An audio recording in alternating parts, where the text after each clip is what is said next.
अगला टॉपिक है type of chemical reaction.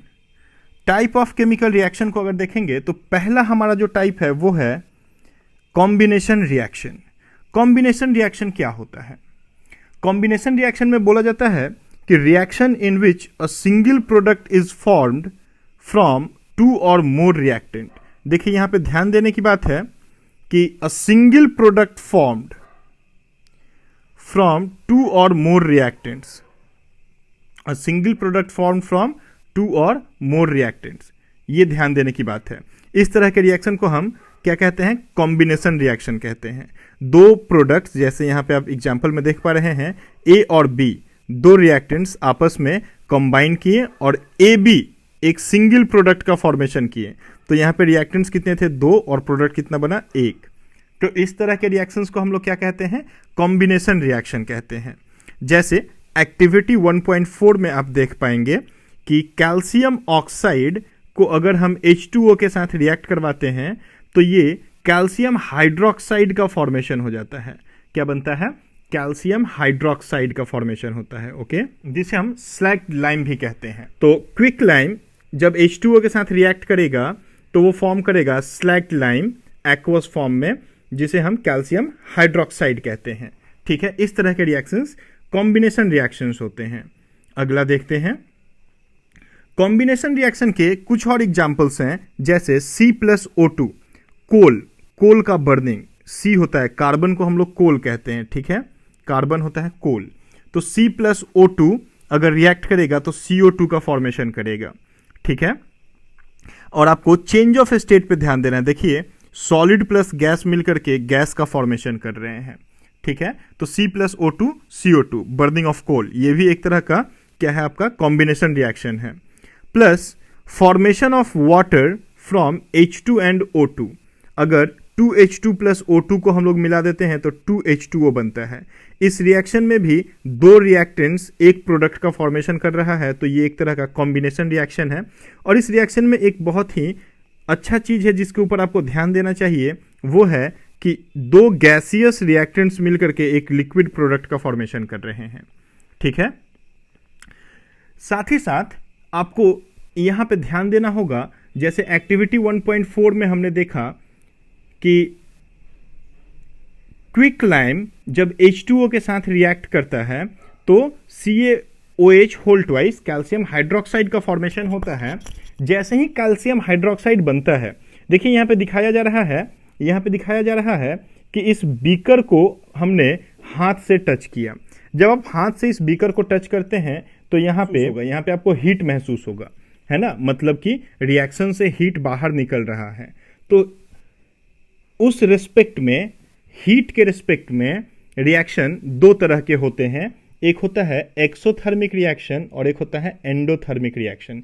ध्यान दीजिएगा, exothermic and endothermic.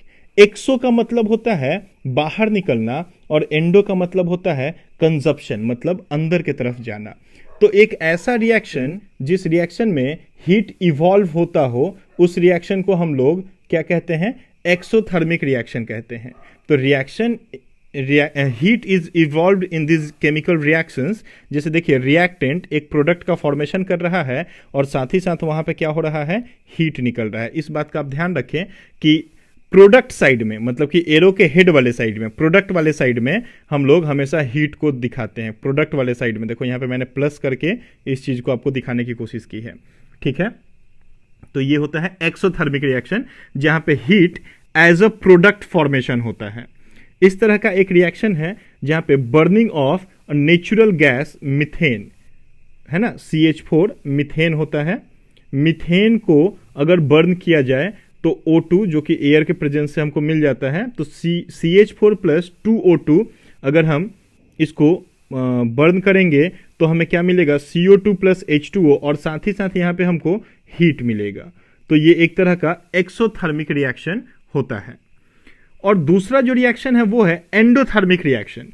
Endothermic reaction का मतलब होता है कि हीट एब्जॉर्ब किया जाएगा, मतलब कि रिएक्शन हीट के कॉस्ट पे होगा। रिएक्शन को करवाने के लिए आपको हीट देना पड़ेगा, है ना? तो रिएक्शन को आपको रिएक्टेंट में जब भी आप हीट देंगे, हीट देखिए यहाँ पे हमने रिएक्टेंट वाले साइड में पॉजिटिव साइन दे करके हीट को दिया है, तो हीट एज अ रिएक्टेंट यहाँ पे काम करता है। आप जब तक हीट नहीं देंगे तब तक रिएक्शन नहीं होगा। तो एंडोथर्मिक मतलब कि heat is absorbed in this chemical reactions, तब जाकर के एक प्रोडक्ट का फॉर्मेशन हुआ। ठीक है, देखिए हीट की जरूरत क्यों होती है। यहाँ पे कुछ एक्स्ट्रा चीजें आपको बताता हूं। जैसे देखिए ये एक एनर्जी और रिएक्शन के बीच का मैं एक ग्राफ आपको प्लॉट करके दूं, तो एक रिएक्टेंट एक प्रोडक्ट का फॉर्मेशन करेगा। तो एक रिएक्टेंट जब एक प्रोडक्ट का फॉर्मेशन करने के लिए जाएगा तो उसको क्या करना होगा, उसका पहले एनर्जी बढ़ना शुरू होगा। देखिए उस रिएक्टेंट का एनर्जी बढ़ना शुरू होगा।